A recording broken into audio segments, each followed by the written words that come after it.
2023년 7월 14일 금요일 저녁 저녁 기도회로 저희들의 발걸음들을 불러 모시니 감사하고 하나님 앞에 찬양하며 주 앞으로 나아가겠사오니 저들의 발걸음들, 저들의 입술, 저들의 심령, 저들의 마음이 하나 되어 하나님 아버지 앞에 온전한 찬양자로 세워지게 하시고, 찬양하다가 능력받게 하시고, 찬양하다가 원세 받게 하시고, 찬양할 때 원수 마귀 사단의 세력들은 떠나가되 병만은 떠나가고 질병 떠나가고 하나님 아버지 우리의 모든 근심 걱정을 달아주는 원수 사단의 세력들은 예수 이름으로 떠나가게 하시며 저희들에게 한량 없는 영권 주시고 물권 인권 허락하셔서 마음껏 주일 감당하는 데 부족함 없도록 성령 하나님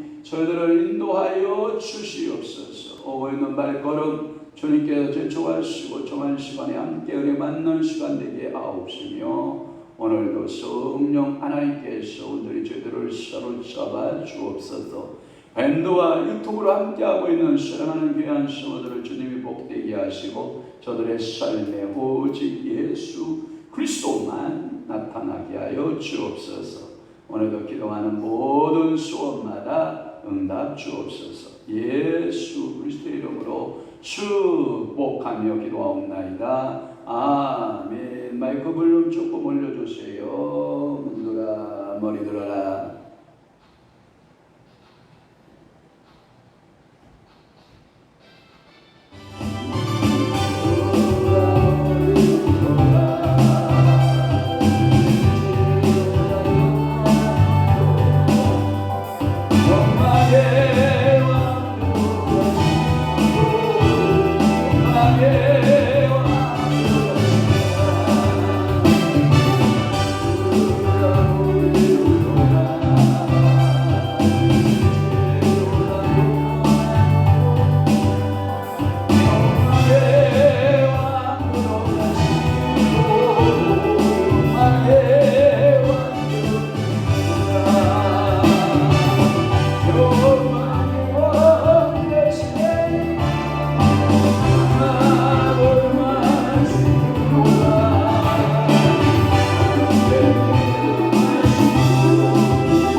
할렐루야. 우리 주님께 영광의 박수. 할렐루야. 주님 영광 홀로 받으시기에 합당하신 우리 주님 영광 홀로 받아 주옵소서. 우리 다 함께 사도신경으로 신앙 고백합니다. 전능하사 천주를 만드신 하나님 아버지를 내가 믿사오며 그 위아들 우리 주 예수 그리스도를 믿사오니 이는 성령으로 잉태하사 동정녀 마리아에게 나시고 본디오 빌라도에게 고난을 받으사 십자가에 못 박혀 죽으시고 장사한 지 사흘 만에 죽은 자 가운데서 다시 살아나시며 하늘에 오르사 전능하신 하나님 우편에 앉아 계시다가 저리로서 산자와 죽은 자를 심판하러 오시리라. 성령을 믿사오며 거룩한 공예와 성도가 설교동하는 것과 죄를 사하여 주시는 것과 몸이 다시 사는 것과 영원히 사는 것을 믿사옵나이다. 아멘. 하나님의 말씀 봉독하시겠습니다. 시편 146편 1절에서부터 오늘 10절 말씀까지 한 목소리로 우리 합독합니다. 시작. 할렐루야. 내 영혼아 여호와를 찬양하라. 나의 생전에 여호와를 찬양하며 나의 평생에 내 하나님을 찬송하리로다. 교인들을 의지하지 말며 돌림이 없는 인생도 의지하지 말지니 그의 호흡이 끊어지면 극으로 돌아가서 그날에 그의 생각이 소멸하리로다. 야곱의 하나님을 자기의 도움으로 삼으며 여호와 자기 하나님에게 자기의 소망을 두는 자는 복이 있도다.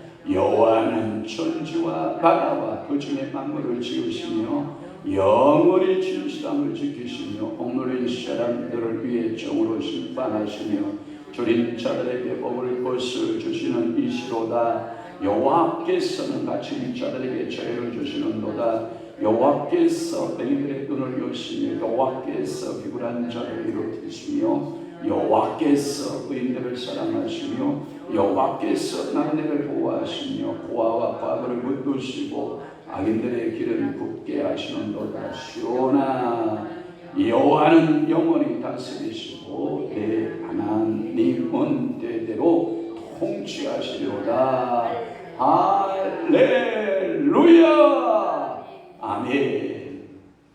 계속해서 시편 146편 1절에서 10절 말씀을 중심으로 해서 찬양하라 전능하신 하나님을 몇 번째 시간일 것 같아요. 세 번째 시간의 말씀으로 제가 말씀을 드리려고 합니다. 첫 번째 시간은 서론과 함께 여호와를 뭐하라 찬양하라 1절 2절 말씀을 중심으로 해서 그래서 하나님은 찬양을 어떻게 하는 거냐 내 영혼이 하는 것이다. 세즈문 번역 성경에 보면 히브리어 원문 직역 번역 성경에 보면 이 내 영혼을 내 심령으로 번역이 되어 있어요. 그러니까 내 영혼이 내 심령. 그러니까 내 영혼아라고 할 때 내 심령이라고 할 때 이 심령으로 번역이 돼요. 이 심령은 뭐하는 곳이냐면 하나님의 영이 머무는 곳. 아멘. 그러니까 오늘도 하나님의 영이 머무는 이 심령으로 하나님 앞에 와야 돼요. 찬양해야 돼요. 찬양해야 돼요. 근데 어느 정도 찬양해야 되냐? 평생 동안 하라. 생전 평생이라는 단어를 제가 여러분에게 설명한 적이 있어요. 두 번째 말씀은 여호와를 구하지 말고 인생을 의지하지 말고 오직 누구만을 여호와만을 의지하라. 그래서 인생을 의지하지 말라라고 하는 경고의 내용이 3절과 4절. 그래서 인생들 가운데 귀인이 있다 없다? 있다. 귀인이 있는데 그 귀인도 의지하지 말라. 왜? 귀인이 있다 할지라도 도울 힘이 있다 없다? 없다. 그러니까 또 하나 인생도 구하지 말고 의지하지 말지니. 또 우리 인생의 공통점은 뭐냐? 죽음이다. 호흡이 끊어지는 날이 어떡합니다? 온다라고 하는 거예요. 그러니까 우리의 호흡이 끊어지는 날이 반드시 온다라고 하는 거예요. 그래서 그 영혼이 떠나면, 그래서 호흡이 끊어지면 그 영혼이 떠나면 그는 본래의 땅에 돌아가며 그날로 그 사상, 여기에 보면 그의 생각이라고 되어 있는데 세주문 주격 번역 성경에 보면 사상이 끝난다 이렇게 되어 있는 거예요. 그러니까 오늘도 내 심령으로 내 영혼으로 누구를 찬양하고 여호와를 찬양하고 인생들 의지할 대상이다 아니다? 아니다. 그러니까 우리가 찬양할 대상, 의지할 대상은 오직 누구밖에 없다? 여호와 하나님밖에 없다. 오늘은 세 번째 시간으로서 이제 말씀드리는 것은 뭐냐면 하나님에 대한 절대 신뢰가 필요하다. 그래서 5절에서 10절 말씀을 제가 정리를 하는데 5절에서 10절까지의 정리 내용을 무려 9가지예요. 정신 바짝 차려야 돼요. 몇 가지? 9가지로 제가 말씀을 드리려고 해요. 그래서 5절에 보면 야곱의 하나님을 자기 도움으로 삼으며 야곱의 하나님을 자기의 도움으로 삼으며 아멘. 그래서 야곱의 하나님 이렇게 설명하고 있어요. 그래서 또 하나는 뭐냐면 여호와 자기 하나님에게 자기의 소망을 두는 자는 복이 있도다라는 거예요. 여기에서 보편적 성경에 보면 하나님, 누구의 하나님 이렇게 표현할 때 이렇게 표현해요. 야곱의 하나님. 첫째는 야곱의 하나님. 그런데 이 야곱의 하나님이라는 표현 방법은 다분히 혈통적이고 족속적 개념이 있어요. 그리고 그걸 보고 뭐냐면 육적인 혈맥관계 이렇게 여러분 생각하시면 돼요. 야곱의 하나님 하면 지극히 육적이다. 그리고 지극히 거듭나지 못할 때 이 이름이 야곱이잖아요. 그런데 성경에는 야곱의 하나님이라는 표현을 잘 안 쓰고 이스라엘의 하나님이라는 표현을 써요. 그런데 이 이스라엘이라고 하는 이 하나님의 표현은 언약 관계적을 말해요. 그러니까 야곱의 하나님 하면 종속적, 혈통적 관계의 하나님 이렇게 말한다고 하면 이스라엘의 하나님은 언약의 하나님. 왜 그런지 알아요? 이런 거예요. 아브라함 할례받기 이전이거든요. 할례받기 이전 아브라함이 누구를 낳아요? 이스마엘을 낳아요. 그러면 이스마엘을 아브라함이 혈통으로 인정할 것이냐라고 하는 문제가 있습니다. 성경에 보면 아브라함이 혈통으로 인정하지 않아요. 그 축복의 혈통, 언약의 혈통으로 인정하지 않아요. 그러면 아브라함으로 개명될 때 뭐하냐? 그가 할례를 행해요. 할례를 받게 돼요. 할례를 받고 누구를 태어나게 되냐면 이삭이 태어나게 돼요.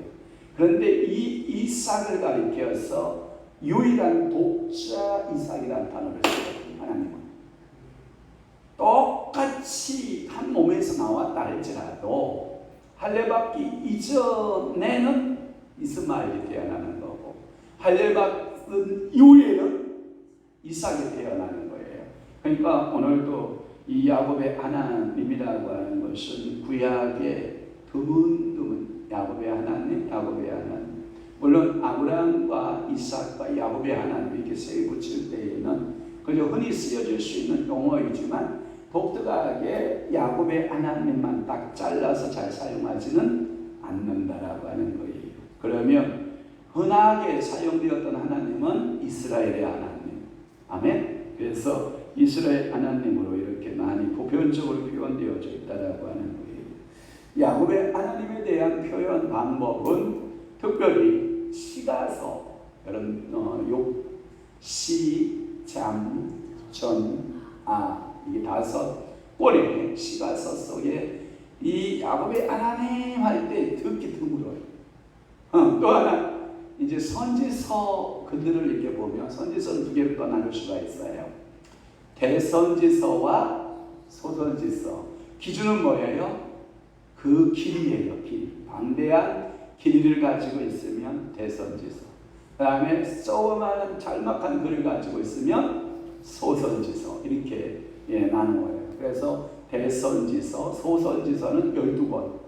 구약성경 가운데 12권이 소선지서가 되는 거죠. 그렇게 나누어지는데 이 선지서에서도 야곱의 하나님이라는 단어를 찾아보기가 쉽지 않다라고 하는 거예요. 그러면 대부분의 이 야곱의 하나님이라고 하는 부분은 어떤 하나님이냐면 이스라엘에 함께 하셨던 지금 야곱을 사랑하셨던 그 하나님, 그 이스라엘을 통해서 구속 역사가 이루어져 갈 미래의 축복의 약속을 이어가야 할 영원한 이스라엘 백성들을 표현할 때 이스라엘의 하나님 이렇게 표현하고, 단지 하나의 작은 족속적 개념으로서 말할 때에는 야곱의 하나님 이렇게 표현하는 거예요. 그렇다면 역사서는 어땠느냐? 역사서는 어디에 나오냐면 사무엘상하, 열왕기상하, 역대상하 몇 쪽의 모습이고 역사서인데, 대부분의 그 역사서에 보면 야곱의 하나님일까요? 이스라엘의 하나님일까요? 이스라엘의 하나님이라고 표현하고 있는 거예요. 야곱과 하나님의 언약을 체결하고 그 후부터는 야곱을 뭐라고 했냐면 너는 이름이 뭐냐? 야곱나루에서 그렇게 물어보잖아요. 그때 제 이름은 야곱입니다. 그래, 너는 빛과 검체를 잡는 자야. 너의 이름을 야곱이라 하지 않을 거야. 너의 이름을 이스라엘이라 할 거야. 그때부터 이 야곱의 하나님을 일컬어서 부를 때에는 어떤 하나님이라 부른다? 이스라엘의 하나님이라고 부른다. 그런데 왜 5절에 독특하게 야곱의 하나님을 자기의 도움으로 삼으며 라고 하는 거예요. 이 말은 뭐냐면 봐봐요. 여러분들이 하나님하고 찬양하고 하나님하고 관계성에서 이러한 언약적인 공동체 개념도 중요하지만 친밀감과 가까이 있을 때 작은 단위로 하나님을 부를 때 어떤 하나님이 나한테 더 가까이 있을 것 같아요? 야곱의 하나님이에요. 종족적으로 정속적인 관계 속에서, 혈통적 관계 속에서 이러한 종족적 개념에서 부를 때 그 하나님을 야곱의 하나님 이렇게 부르며, 야곱은 실패가 많고 야곱은 실수가 많고 야곱은 끝까지 인간의 술수를 잘 쓰는 지극히 인간적인 모습을 우리는 볼 수 있거든요. 그래도 그 하나님이 나의 하나님이에요. 그 야곱이 누구냐? 내가 그 야곱이다. 실수투성이다. 문제 많다. 언어에 완벽하지 못하고 생각에 온전하지 못하고 우리 행위에 있어서 온전하지 못하고 모든 것이 불완전한 존재. 이 야곱적 요소가 내게 더 많아요. 그럼에도 불구하고 하나님, 내가 찬양할 하나님은 나의 하나님이다. 큰 소리를 할 때는 막 두 손 들고 아멘해야 되는데 근데 여러분들은 그냥 목사님들 의뢰 뭐 성경 저렇게 푸는데 목사님 그러니까 여러분 봐봐요. 매일 좋은 음식을 먹는 사람은요 그게 좋은 줄 몰라. 가서 보리밥 좀 몇 개 먹어보고 저쪽 가서 음식 같지 않은 음식 몇 개 좀 먹어보고 너무 와야 이야 그 음식이 좋은 것이다 얘기하는데 여러분들은 뭐 늘상 그냥 한국사람이 그냥 간간히 쓰기만 하면 그냥 성경을 줄줄줄줄 그냥 잘잘잘 푸니까 그냥 에이구 의뢰 뭐 푼다. 여러분들 감각 없이 그냥 듣고 있는 거예요. 그렇지 뭐. 여러분 좋은 설교자를 만들려면 여러분 성도들이 좋은 리액션을 잘해줘요. 은혜 되면 아멘하고 은혜 안 되면 인상 빡빡 뻗고 앉아있으면 내가 지금 설교 잘못하고 있구나. 그런데 저는 솔직히 목요일날 막 설교하면 안쓰러워서 내가 아멘을 안 해주고 막 그러는데 다음부터는 하지 말아야 되겠어. 왜냐하면 진짜 잘하는 줄 알고 다음에 설교 준비 안 해갖고 어떡해. 그러니까 저 인상 팍팍 쓰고 앉아서 해야 되겠어. 저 뒤에서 이러고 이러고 앉아 있어야 그래서 제대로 설교 준비 좀 하고 설터인데 그냥 은행 뒤에 계십니까? 예. 그러면 9가지 중에 그 첫 번째가 뭐냐? 그는 전능하신 하나님이다. 6절 말씀에 보면 여호와는 천지와 바다와 그 중에 만물을 지으시며 이게 뭐냐면 전능성이에요. 하나님의 우리가 찬양해야 할 그 절대적 신뢰 가운데 하나님의 전능성을 찬양하는 거예요. 그러니까 여러분 김일성이가 전능해요? 전능하지 못해요? 전능하지 못하면서도 조와 꽃 들고 저런 조와 꽃 들고 막 달려가 울면서 여러분 그 환영하는 거 봤어요? 못 봤어요? 봤죠? 제가 보면 그 미친 거 아니에요? 전능성 있는 하나님 앞에 그렇게 하면 여러분들 지극히 여러분들 정상이지만 제한된 인간을 데리고 그렇게 하면 돼야 안 돼요? 이단들 또 어때요? 이단들과 등장하면은 그저 등장하면 그냥 막 울면서 막 이단들 막 환영하고 이만희 키가 150cm밖에 안 되나요? 이만희가 그 정도 늙어가지고 80이 넘어가지고 이러고 내려 나오면 내가 보기에는 정말 아무것도 없더만 이야 1m 80인 여자들이 그냥 눈물 질질 흘리면서 막 울고 이야 JMS도 안 그런 줄 알아요? 여러분 이재록이 아이고야 화장해서 저 여기 올라올 때 화장했을까요? 안 했을까요? 화장 안 했었나요? 근데 보니까 유튜브 보니까 화장해야 되겠더라. 우리 사모 좀 신경 좀 써라. 화장 좀 해서 여기 올라올 때 좀 신경 좀 써야 되겠더라고. 왜냐하면 화장을 안 한 얼굴과 한 얼굴은 하늘과 땅 사이. 그래서 큰 교회 목회자는 메이크업 전담만이 있다 없다? 있다. 그러니까 저도 메이크업 전담만 하나 주고 있어서 의상 전담만 주시고 메이크업 전담만 주시고 헤어 전담만 주시고 우리 전능하신 하나님을 찬양하는데 제가 보니까 야 화장빨 지워지고 의복 벗겨놓고 푸른 청색복 입혀놓고 그 손 이러고 가는 이재력을 보니까 야 천사 칠순 넘은 할아버지의 모습으로 초라할 때가 그렇게 없는 모습으로 보인다는 거예요. 오늘도 사랑하는 성도 여러분, 내가 전능자의 찬양하는 그 찬양이 사람을 향하지 않기를 바랍니다. 어떠한 독재자를 향하지 아니하고 어떠한 여러분 잘못된 교주로 찬양의 대상이 흘러가지 않기를 바랍니다. 오직 나의 찬양의 대상은 전능하신 여호와 하나님. 오 모든 천지와 그 중에 만물을 바다와 그 중에 만물을 지으시고 만드신 세상의 창조자이신 전능하신 하나님의 능력에 내 찬양이 꽂히시기를 바래. 이곳에서 사용되신 명칭은 다 엘로힘 하나님이에요. 엘이라는 말은 능한 힘을 가지고 있다. 여호와 엘로힘이라고 할 때 엘이라는 단어가 쓰면 능력이 있는 하나님이다.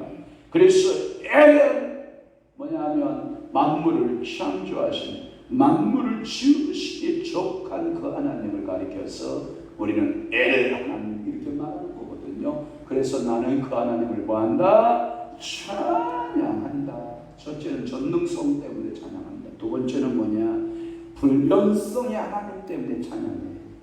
6절 말씀에 보면 뭐라고 되어 있냐면 영원히 진실함을 지키시며 이 땅에 진실함 지켜야 안 지켜? 안 지키는 사람이 태반입니다. 너하고 나 새끼 손가락을 걸고 어렸을 때 제가요 어렸을 때 얘기 조금만 말할게요. 우리 동네에 제 친구는 딱 한 명밖에 남자는 한 명밖에 없어요. 저하고 둘이에요.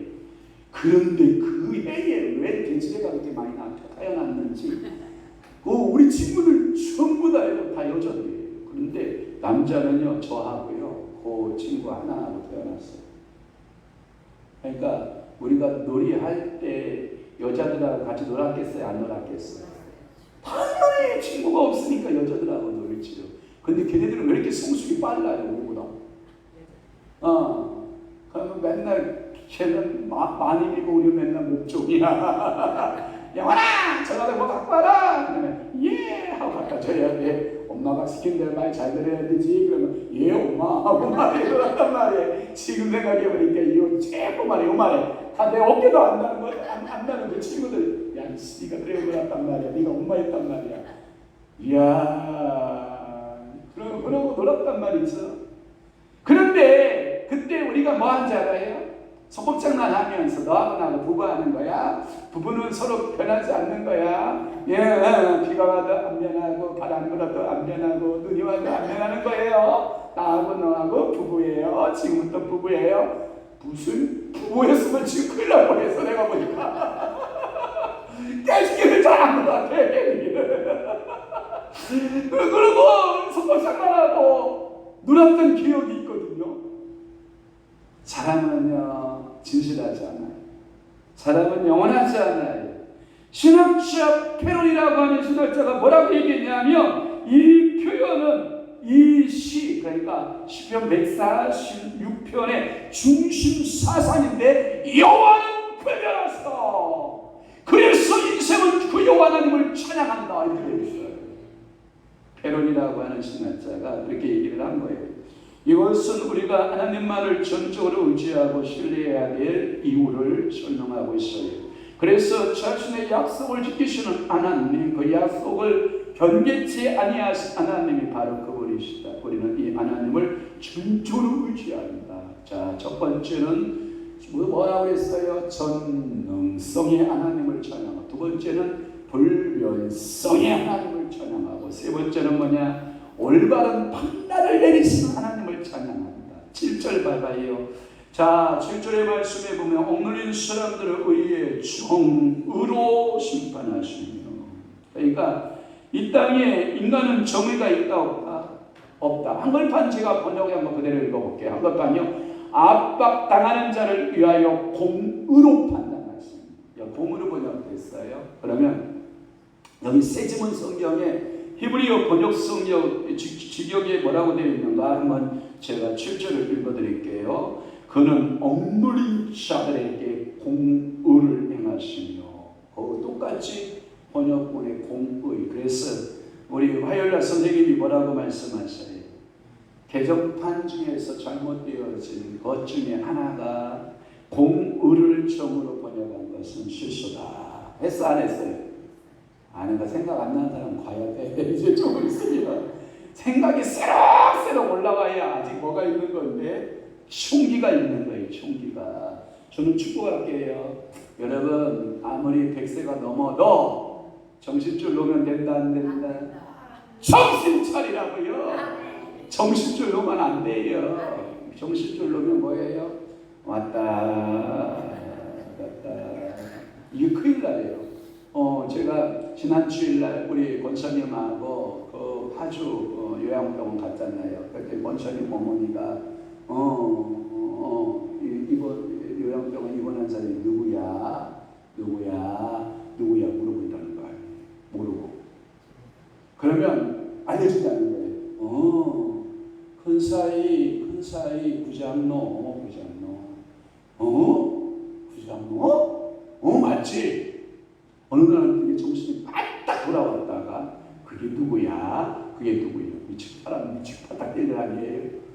여러분 정신줄 놓으면 안 돼요. 정신 바짝 차려요. 그러니까 이것을 공의의 하나님으로 번역하는 게 맞다는 거예요. 성경에 그런데 개정판에 최대의 실수가 뭐냐? 정으로 해석한 거, 정으로 번역한 거예요. 그러니까 시편 103편 6절에도 보면 여호와께서 억압당하는 모든 자를 위하여 심판하시는도다. 뭘로? 공으로 심판하시는 하나님. 하나님의 과거의 역사의 모든 것을 더듬어서 그 하나님이 행하신 일들을 보면 공의의 하나님이에요. 그러니까 올바른 판단은 어디에 기초를 어디에 두었다? 공의. 자, 첫 번째 전능성, 두 번째 불변성, 세 번째 공의. 올바른 판단이에요. 공의, 올바른 판단이에요. 그래서 하나님은 사람을 보지 않으시고 역사 속에서 바로 정확하게 사람을 판단하시고 억눌린 사람을 하나님이 응징만을 기대할 수 있고 그들의 울부짖음이 하늘에 전달되고 그들의 절규가 하나님의 보좌에 당도할 때에 하나님의 응징이 수반되는 것도 너무도 당연한데 그게 뭐다? 공의, 정의, 올바른 판단. 자, 저를 봐요. 첫째 뭐라고요? 전능성. 두 번째 뭐다? 불변성. 세 번째 올바른 판단, 공의 또는 정의. 자, 네 번째 하나님은 풍성한 은혜의 하나님입니다. 은혜의 하나님. 그래서 7절 말씀에 보면 줄인 자 나와야 안 나와요? 줄인 자 나와야 안 나와요? 나오자. 줄인 자를 가만히 두어요. 풍성히 보이소요. 예를 들어 봅시다. 이스라엘 백성들이 제가 오늘 그 부분 읽었거든요. 출애굽하여 나와서 첫째 딸은 이렇게 지나가요. 왜냐하면 양도 가지고 왔을 것이고 먹을 것도 가지고 왔을 것이고 바리바리 싸가지고 한 달을 자띵까띵까 먹은 거예요. 그러니까 한 달이 다 지나니까 먹거리가 떨어진 거예요. 그러니까 모세를 향하여 원망할까요 안 할까요? 하죠. 뭐라고? 우와! 애굽의 고깃가마니가 좋았다. 아니지 아니죠. 애굽의 그 먹을거리가 풍성한 것이 좋았다. 우와! 그때가 너무너무 좋았다. 그런데 우리가 여기 광야에서 죽여 죽는다 이 뜻이거든요. 그래서 모세가 하나님께 기도하거든요. 하나님 어찌하면 좋아요. 저들이 죽여 죽는다고 난리를 치고 있는데 그래 내일 아침부터 새벽에 내가 하늘에서 큰 것들을 내려줄 것이다. 그 양식을 내려줄 것이다. 모세가 이스라엘 백성들이 광고하는 거죠. 제가 그것을 쭉 보다가 하나님은 왜 이스라엘에게 만나를 주셨는가 봤더니 순종을 여부를 보기 위해서 만나를 주신 거예요. 그러니까 만나는 순종 여부에 따라서 먹고 안 먹고 하는 거예요. 그러니까 아침 일찍이 나가서 순종하고 걷어들이면 배불리 도시게 먹고 불순종하면 쩔쩔 굶는다는 거야. 또 하나 욕심을 부리고 배 터지게 먹어야지 하고 이틀치를 갖다 걷어놓으면 뭐예요? 썩어서 냄새가. 오늘도 제가 여러분 음식물 우리가 이게 모아가지고 제가 거물 저 위에 가면 막 이거 풀동이 써는 데다가 쇠시나무로 팍 파가지고 놓으니까요. 뭐 얼마나 좋은지 모르죠. 이게 그러니까 이게 뭐냐면 썩어는 것은 이게 감당이 안 되는 거예요. 썩는 것이. 그리고 또 불순종해서 자 6일째 되는 날은 이제 7일을 준비해서 뭐하라? 2배로 거둬라. 순종한 사람들은 그날까지 배 터지게 먹는데 에이 내일 또 내리겠지 하고 그날치만 먹고 이틀치를 준비 안 한 사람은 배 어떻게 했다? 쩔쩔 굶었다. 그러니까 만나의 훈련은 무슨 훈련이었다? 결국은 순종의 훈련이었다. 광야 40년 길에서 먹고 못 먹는 것은 뭐 여기에 달려 있었다? 순종에 달려 있었다. 그러니까 오늘도 여러분 풍성한 은혜를 여러분들이 받으려면 뭐 하시면 좋겠어요? 그렇죠, 순종해야지. 그래서 그러면 여러분들이 뭐라 그러냐면 의에 줄이고 목이 마르니 여러분 이 찬양을 하세요. 그러면 목이 마르고 여러분들이 의에 줄인 자에게는 하나님께서 은혜가 있다 없다? 있다. 하가리가 사라의 집을 도망쳐서 광야로 나오죠. 그런데 아들이 물이 없고 이제 빵을 가져온 양식이 떨어지자 울기 시작을 해요. 왜냐하면 목마르고 배고프니까 울기 시작을 하는 거예요. 그때 하나님께서 하갈의 눈을 밝혀야 안 밝혀요? 밝혀요. 밝혀주는 거예요. 밝게 해줘서 그 물 있는 곳을 만나게 하고 물을 떠다가 아들에게 주시고 하나님 나 어떡할까요? 그러면 너의 여주인에게로 다시 돌아가. 그가 의에 줄이고 목마름을 해결할 수 있는 방법은 은혜를 누구로부터 오냐면 자기 광야에서 자기 혼자 살아갈 수 있는 힘이 없는 거예요. 그럼 누구에게로 가는 거예요? 여주인에게로 가는 거예요. 그럼 여러분의 인생의 주인이 누구예요? 인생의 주인이 누구예요? 여호와 하나님이에요. 그럼 여호와 하나님을 여러분들을 나의 주로 믿고 은혜로 그 은혜 안에 거하기만 하면 목마름과 줄임은 뭐한다? 해결된다. 배고픔은 어떻게 된다? 해결된다. 인생에 제일 불쌍한 게 뭔지 알아요? 배고픔이에요. 인생에요 제일 불쌍한 게 배고픔이에요. 여러분 배고프면요 미안해요. 들에 가서 먹을 거리가 없으면 쑥이라도 뜯어서 밀가루 해서 물 팍 집어넣고 쑥죽, 밀가루 쑥죽이라도 배를 채워야 잠이 와요. 여러분들은 정말 냉장고가요. 여러분들 집안에 손톱도 안 들어가게 냉장고 채워놓고 살잖아요. 우리 교회 냉장고만 해도요. 여러분 9개 냉장고에요. 손톱이 안 들어갈 정도로 채워놓고 살아요. 오늘 또 그거 부족하다고 또 김효신 목사님이 까자미 갖고 사다 놓았어요. 내가 내일에도 오시는 분은 까자미 구워줄게. 요새 목사님 안 오시면 우리끼리 먹을란다. 오시면 뭐 감사하고 안 오시면 뭐 우리끼리 먹어줄게. 뭐 김효신 목사님 거 내가 먹을게. 걱정하지 마. 그러니까 그냥 이게 하나님 앞에서 늘 은혜를 경험하는 거예요. 줄인 자에게 먹을 것을 주시고 가난 자에게 마실 것을 주신다라고 하는 이 광야 40년 길에서 하나님께서는 항상 궁금하셨다라고 하는 거예요. 신학자 잉스턴버그가 뭐라고 말했냐면 줄인 자는 도움이 필요한 모든 자라고 한다. 이 말은 뭐냐면 모든 인생이라는 거예요. 이 땅에 지구상에 살아가는 모든 인생은 줄인 자라는 거예요. 그러면서 이들은 세상에서는 도움이 기대할 수가 없다. 오직 여호와만이 이들에게 도움이 될 뿐이다. 여호와의 은혜 안에 거하라. 테스트 할 거예요. 요새 목사님다가 마지막 끝나면 9개 다 물어볼 거야.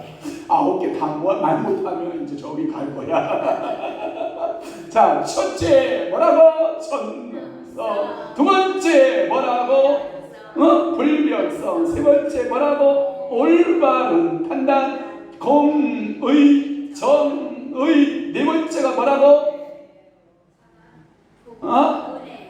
은혜 안에 머물라. 은혜 안에. 하나님의 은혜성을 말했으라고 했어요. 그러면 다섯 번째는 뭐냐? 고난당하는 자에게 관심이 많아요. 그래서 7절 갇힌 자에게 뭘 준다? 자유. 갇힌 자에게 해방을 이라는 말씀을 썼어요. 그래서 여러분 갇힌 자들에게 놓아주시는 자유케 하시고 옛날에 여러분들 그 드라마 가운데 추노 알아요? 한때 추노라고 하는 드라마가 있었어요. 추노라고 하는 드라마는 뭐냐면 어느 집에서 종살이를 하는 남자나 여자가 눈이 맞아서 야방도주를 해요. 그러면 그 귀한 그 자원을 잃어버린 주인은 그 종을 전문적으로 잡아들이는 그 사람을 사요. 돈으로 사서 이 사람을 잡아오면 자네에게 200냥을 주겠네, 300냥을 주겠네. 예? 그렇게 해서 추노꾼이 이제 그 종들을 쫓아서 다녀요. 그러면 잡혀요. 반대로 타협을 해요. 종이 돈이 많으면 뭐라고 말하냐? 당신 주인한테 얼마 받기로 했어? 200냥 받기로 했다. 내가 400냥 있거든. 400냥 줄 테니까 모르는 척 해라. 그럼 이 추노꾼이 400냥을 받고 하고 싹 닦아요. 그럼 주인이 봐라, 이게 잡아올 때가 됐는데 안 잡아오는 거예요. 그러면 다른 추노꾼을 사는 거예요. 뭔 얘기인지 알죠? 다른 추노꾼이 제가 200냥을 주기로 해봐. 추노가 샀는데 말이야, 못 잡아왔거든. 너는 얼마면 잡아올 수 있겠느냐? 아니, 저는 적어도 500냥은 받아야 됩니다요. 그러면 알았다. 그러면 내가 착수금으로 200냥 주고 잡아오면 300냥 주겠다. 그래서 그 노예를 잡으러 다녀요. 그 문서가 사라질 때까지, 그 문서가 사라지기 전까지는 그는 항상 추노꾼에 의해서 추격을 당해야 되는 아주 위기 촉발의 인생을 사는 거죠. 불안한 삶을 살아내는 거죠. 여러분, 인생은 제가 그 추노를 보면서 뭔 생각을 했냐면, 사단, 마귀, 원수, 마귀가 여러분 내 몸값을 예수 그리스도께 다 지불했어야 안 했어요? 다 지불했어요. 그럼에도 불구하고 나를 잡으러 다녀야 한다는 다녀요. 그때 여러분들이 하나님 아버지 앞에서 뭐 했냐면 고난당하는 자에게 자유를 주시는 하나님을 우리는 믿으셔야 돼요. 그러니까 갇힌 자를 자유케 하신 하나님이다. 다섯 번째는 갇힌 자에게 뭘 준다? 자유함을 주십니다. 이 표현은 넓은 의미에서 이스라엘 백성들이 애굽에서 자유를 얻어요, 못 얻어요? 얻죠. 애굽의 종살이에서 자유를 얻잖아요. 또 넓은 의미에서 바벨론의 종살이 가운데에서 다시 돌아와요, 안 돌아와요? 돌아오잖아요. 좁은 의미에서는 에레미야가 옥에 갇혀 있어요. 그런데 하나님께서 사랑하는 종을 통해서 에레미야를 그 옥에서 끌어내요, 안 내요? 끌어내요. 이 좁은 의미에서 옥에서 나온, 물 없는 웅덩이에서 나오는 에레미야가 자유자예요. 다니엘 사자굴 속에 들어가야 안 들어가요? 그런데 거기서 나와야 안 나와요? 그게 자유함. 또 하나, 사드락과 메섹과 아벳느고가 불못 속에 들어가야 안 들어가요? 들어가요. 근데 나와야 안 나와요? 나와요. 그게 자유함이에요. 사도행전 12장 7절에서 10절 말씀해 보니까 베드로가 주의 복음을 전하다가 옥에 갇혀야 안 갇혀요? 그때 교회의 모든 성도들은, 초대교회 성도들은 기도 중이었어요. 누구를 위해서? 베드로를 위해서 기도하다가 성천사에 의해서 베드로가 옥문이 스르르 열리고 이 베드로를 그 기도하는 곳까지 안내를 받고 문을 똑똑 두드려요, 안 두드려요? 두드려요. 그 문소리를 듣고 계집아이 누가 나와요? 왜 생각이 안 나? 이거 늙은 거야, 머리가. 그 여자아이 누가 나왔어요? 노대라고 하는 처자가 나오죠. 여자아이 노대. 노대가 아닙니다. 노대입니다. 그래서 노대가 나와서 베드로가 웃었습니다. 그러니까 얘가 미쳤나? 지금 베드로는 옥에 있어, 감옥에 있어, 너 조용해. 그러니까 이 아이가 더 큰 목소리로 지금 베드로 사도께서 밖에 계십니다. 큰 소리 쳐요, 안 쳐요? 쳐요. 그러니까 가서 문 열어요, 안 열어요? 열어요. 그랬더니 많은 사람들이 베드로의 유령인가 이렇게 생각하잖아요. 사랑하는 성도 여러분, 여러분들의 은혜, 하나님의 은혜 안에 거하면 고난당하는 자가 자유함을 얻기 때문에 하나님 앞에 찬양하는 거예요. 그러니까 하나님 앞에 찬양하는 거예요. 자, 고난당하는 자에게 뭘 준다? 자유를 주십니다. 자, 첫째, 자, 잘 새겨요. 손가락으로. 첫째, 전능성. 둘째, 불변하시는 하나님. 셋째, 올바른 판단하신, 올바른 판단, 공의점을. 네 번째 뭐예요? 은혜가 풍성하고. 다섯 번째 뭐냐? 고난당하는 자에게 자유함을. 그 다음에 여섯 번째가 뭐냐? 하나님의 은총이 하나님입니다. 크신 은총이 하나님입니다. 그래서 8절 말씀에 보면 맹인, 옛날에는 소형으로 번역되어 있는데 맹인들에게 눈을 여십니다. 은총이 하나님입니다. 어떤 하나님? 은총이 하나님입니다. 이 표현이 영적이나 육적이냐에 따라서 해석이 좀 달리할 수 있는데 맹인들이 눈을 떴다라는 표현을 단순하게 육적 표현 안 쓰지 않아요. 오늘 본문에 맹인들이 눈을 열었다라고 할 때 이 맹인들이 눈을 여는 것은 영적인 눈을 말하는 거예요. 그러니까 물론 육적인 눈을 맹인으로 갖고 있는 사람이 예수를 만나면 눈 떠요, 안 떠요? 눈을 뜨잖아요. 바디메오 같은 사람 눈 떠요, 안 떠요? 떠요. 그러니까 여러분 하나님의 크신 은총 눈을 말하는 거예요.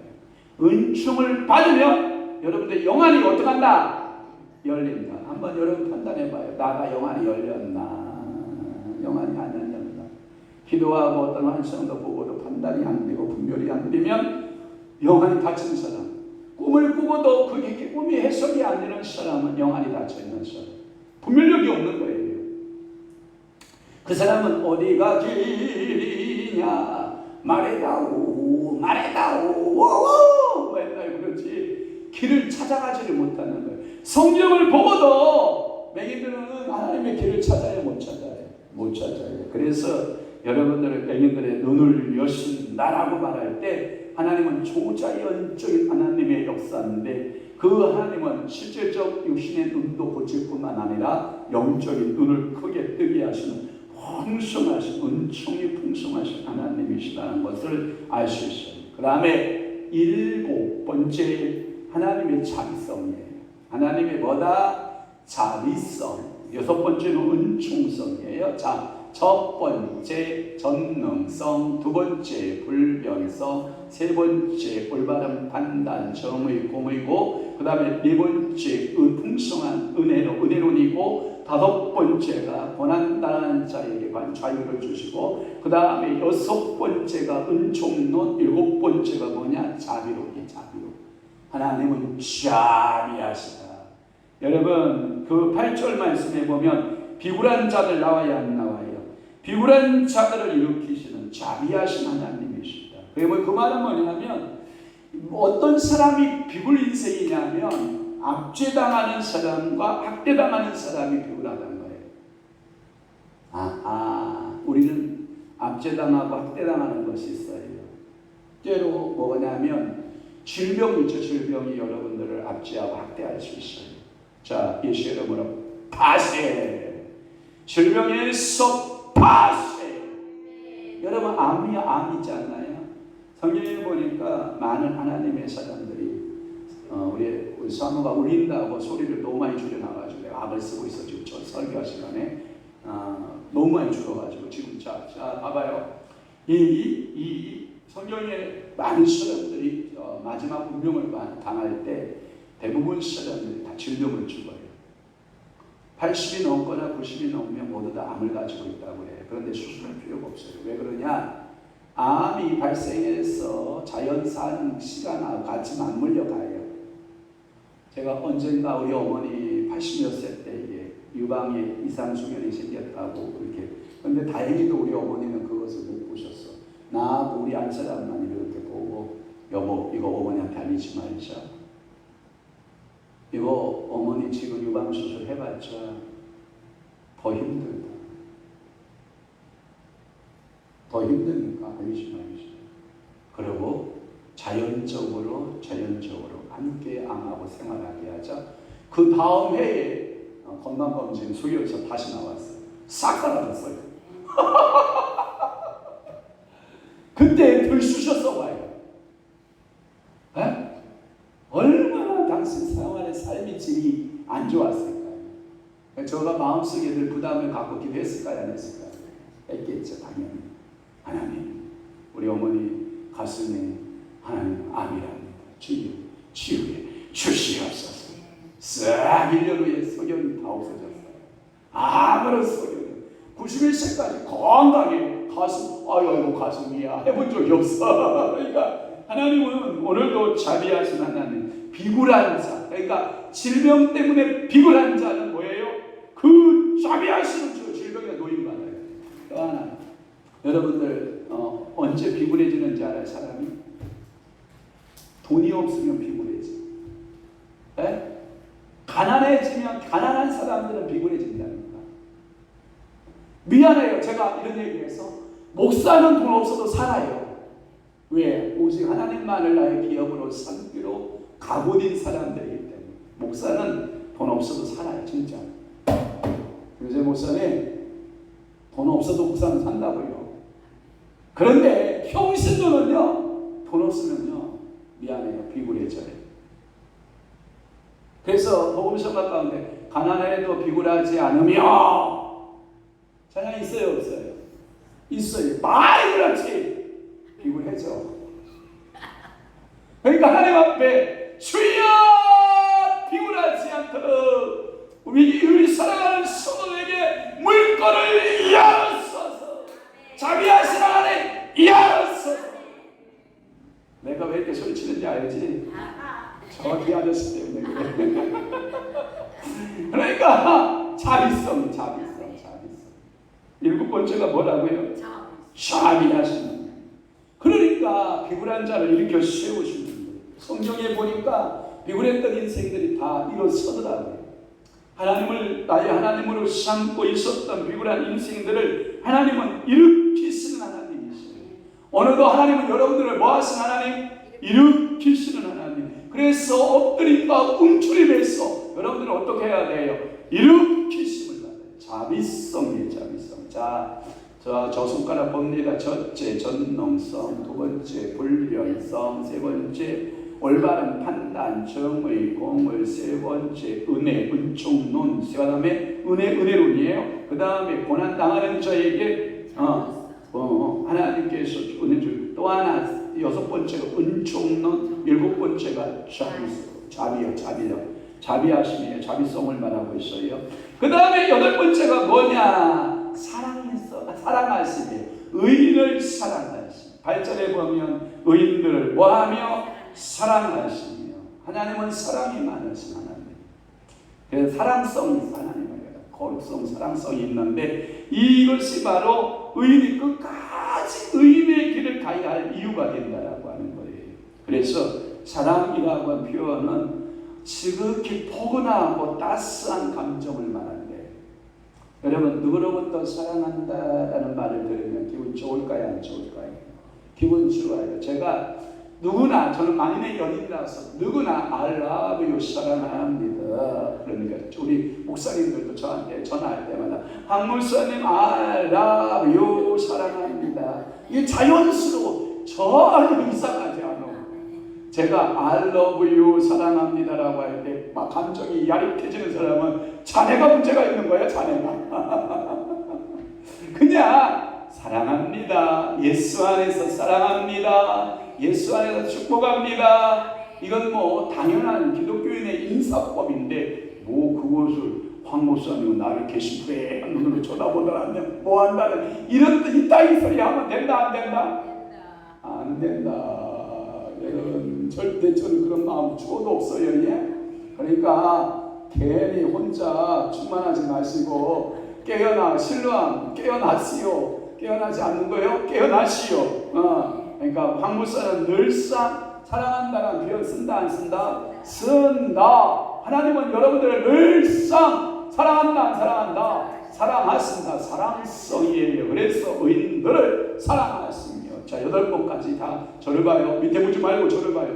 자, 첫째 전능성, 둘째 불변성, 세 번째 올바른 판단, 그 다음에 네 번째 은혜, 그 다음에 고난에 당하는 자에게 자유함, 그 다음에 6번째 은총, 그 다음에 7번째 자비, 8번째 사랑, 마지막 9번째가 뭐냐? 특별한 관심이에요. 관심. 하나님은 우리에게 관심이 있다 없다? 있다. 그래서 나는 하나님을 찬양한대요. 9절 말씀에 뭐예요? 누구에게 관심이 있는지 봐요. 나그네들을 관심을 가져요. 누구에게? 나그네들에게 관심이 있어요. 그러면서 그 다음에 누구에게 관심이 있어요? 고와 관심이 있어요. 또 누가 관심이 있어요? 고와 관심이 있어요. 그러니까 이러한 사람들에게 관심이 있어요. 그런데 또 관심 있는 대상이 또 하나 있긴 해요.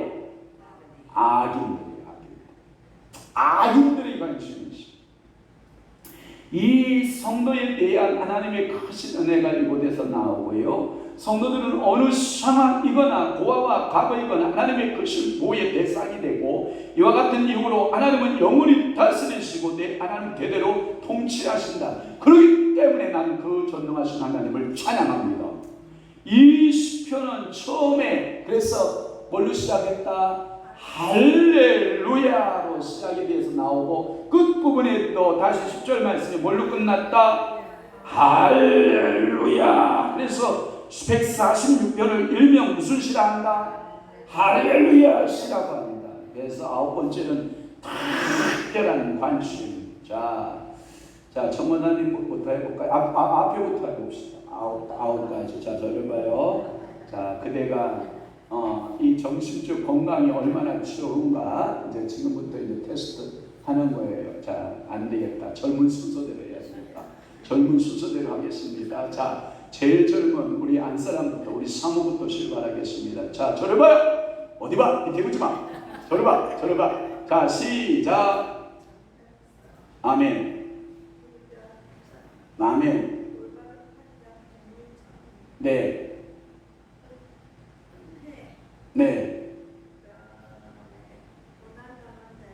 자유함, 은총, 자비, 사랑, 관심. 오케이. 박수 한번 쳐줘야지.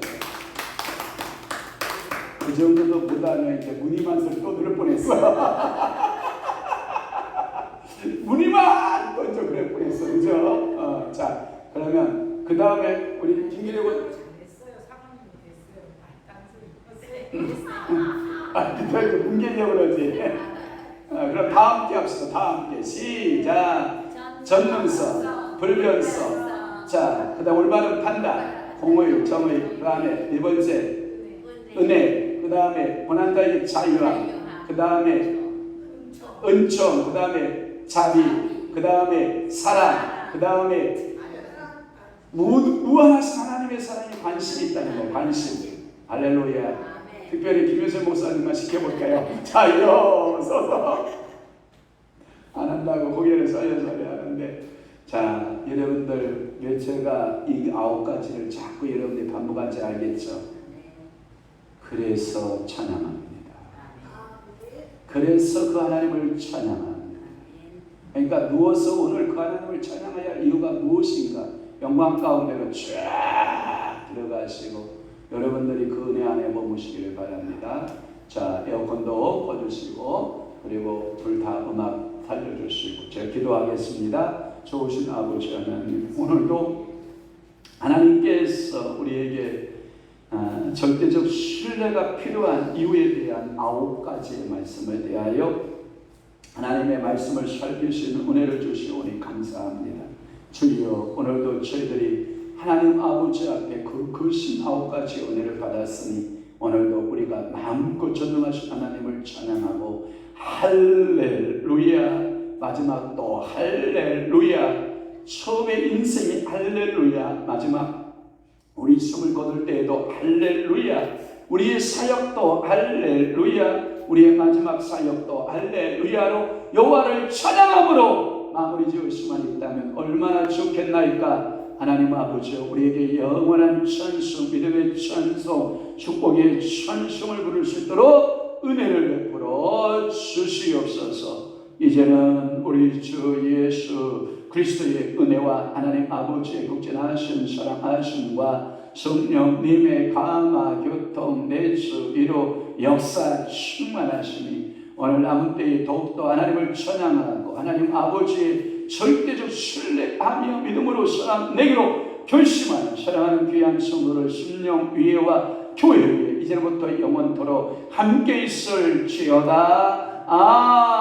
아멘.